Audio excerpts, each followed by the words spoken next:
जयपुर का जल महल, ना तो जल ना महल। ठीक कह रहा हूँ आपको। जब यह जल महल बना था तब यहाँ ना तो कोई जल था और ना ये कोई महल था।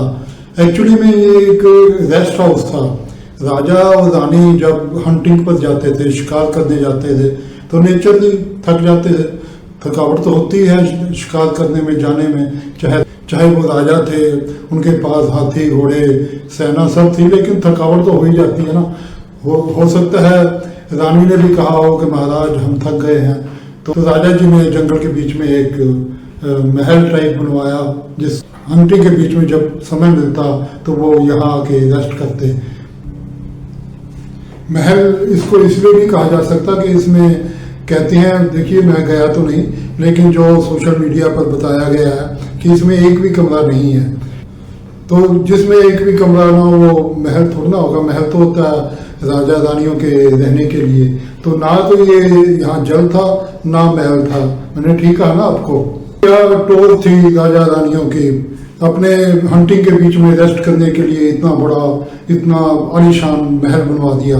अब देखिए हम और आप भी हैं, हम जब जाते हैं हमारे साथ हमारी महारानी यानी हमारी पत्नी होती है, अगर वो कहे भी ना कि हम तो थक गए हैं, तो अधिक से अधिक हम उसे यही कहेंगे ना, थोड़ी देर ठहर जा, कोई दुकान आएगी तो तुझे कोल्ड ड्रिंक ले दूंगा, यही कहेंगे ना हम। लेकिन क्या किस्मत थी उस समय की महारानियों की और राजाओं की।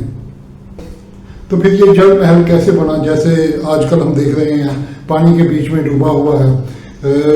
ऐसा जैसा बताया गया है सोशल मीडिया पर, वहाँ पर सूखा बहुत पड़ता था, वहाँ एक बांध बनाया गया। बांध में जब पानी छोड़ा गया तो ये महल भी उसके बीच में आकर डूब गया, तब से इसका नाम जल महल पड़ गया। अब ये महल किस सन में बना, इसको बनाने में कितना समय लगा, ऐसे सवाल मैं नहीं समझता बताने की कोई आवश्यकता है। बताऊंगा तो आप आधे घंटे में भूल भी जाएंगे। दूसरी, आपने कौन सा कोई हिस्ट्री का, इतिहास का कोई 10वीं का पेपर देना है जो ऐसी बातें याद करें किस सन में ये बना और कितने समय में बना। तो इस बात को छोड़ते हैं, असली बात पर आते हैं। असली बात ये है कि क्या इस जल महल को देखने के लिए स्पेशली आना चाहिए? क्या ये वर्थ सीइंग है? क्या ये इतना शानदार है कि इसके लिए स्पेशल समय निकालकर देखने के लिए आया जाए? इसका जवाब ये है कि अगर आप जयपुर में गए हैं तो आपको अवश्य ही यह महल देखने जाना चाहिए। जैसे हम जयपुर में एक फंक्शन अटेंड करने आए तो हमें थोड़ा समय मिला, हमने सोचा जल महल देख कर आते हैं।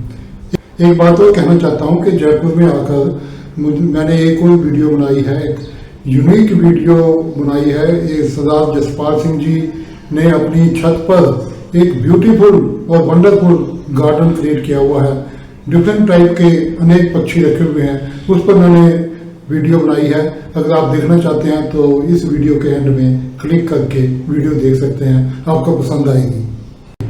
एक्चुअली बोटिंग के रास्ते थोड़ी देर में ही इस महल के अंदर तक जाया जा सकता है, लेकिन अंदर तक जाना अलाउड नहीं है, बैन है। कारण कोई ऐसा नहीं है, कोई गलत वलत कारण नहीं है, कोई ऐसा नहीं कोई वहाँ पे कोई भूत प्रेत है या वहाँ पे जाना रिस्की है या वहाँ जाना डेंजरस है, ऐसा नहीं है।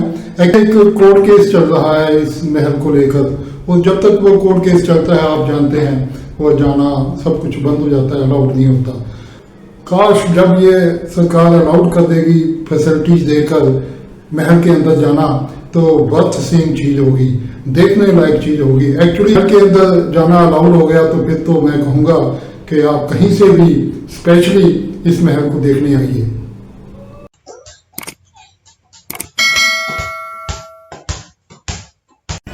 आइए जल महल को एक्सप्लोर करते हैं। एक्चुअली कितनी खुली डुली जगह है, जब खुले आसमान में इतनी खुली जगह घूमने के लिए बच्चों के लिए मिल जाए तो अवश्य जगह का नज़ारा अलग ही होता है। तो जब आप यहाँ घूमेंगे, बच्चे यहाँ खेलेंगे, तो एंजॉयमेंट तो होगा ही, साथ में सीनरी आसपास बड़ी अच्छी है। जल महल का नज़ारा तो बहुत ही खूबसूरत है।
पर आप अपनी फैमिली के साथ, पत्नी के साथ, बच्चों के साथ फोटो खिंचवाइए, एक यादगार फोटो आपको मिलेगी।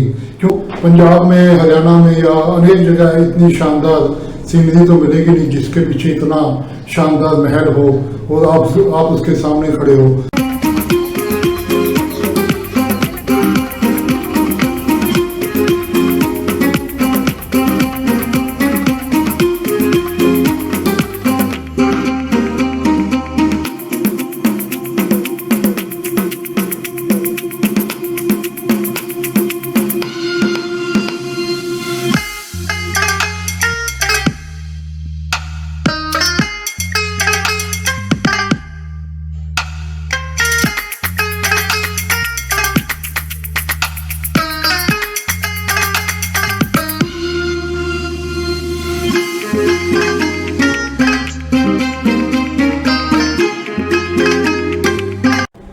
थोड़े पैसे खर्चिए और यहाँ की ट्रेडिशनल ड्रेस में ब्यूटीफुल फोटो खिंचवाइए।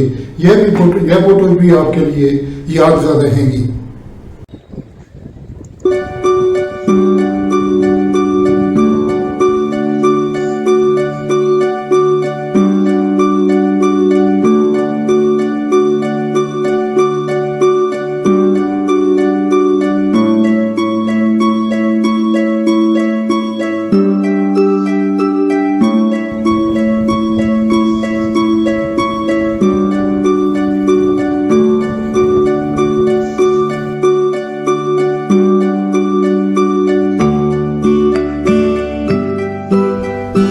जाते जाते एक बात और बता दूं कि सर्दियों में यहाँ आओ, बिल्कुल ठीक है, बहुत अच्छा, बहुत मजा आएगा। लेकिन गर्मियों में थोड़ा सोच समझ कर आना, क्योंकि यहाँ पर कोई कवर्ड एरिया तो है नहीं, छत वगैरह तो है नहीं जहाँ आपको छांव मिल जाएगी। वृक्ष हैं थोड़े बहुत, उसके नीचे भी कितनी देर खड़ा हुआ जा सकता है। तो अगर आप गर्मियों में, जून में, जुलाई में या मई में, हम मार्च के एंड में गए थे, हम बड़ी मुश्किल वहाँ गर्मी में खड़ा होना पड़ा, बहुत कठिनाई हुई।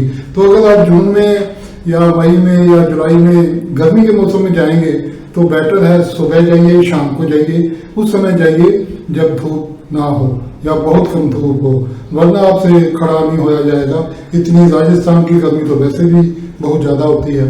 अगर आप जून जुलाई में जाएंगे भी तो मैं तो यही कहूँगा कि जाएंगे तो आप जल महल देखने, मगर आएंगे पसीना महल बनकर, यानी कि आपका सारा शरीर पसीने से तर होगा। ये मैंने कहना था, आपको कह दिया, बाकी आपकी मर्जी है। वीडियो देखने के लिए बहुत बहुत धन्यवाद।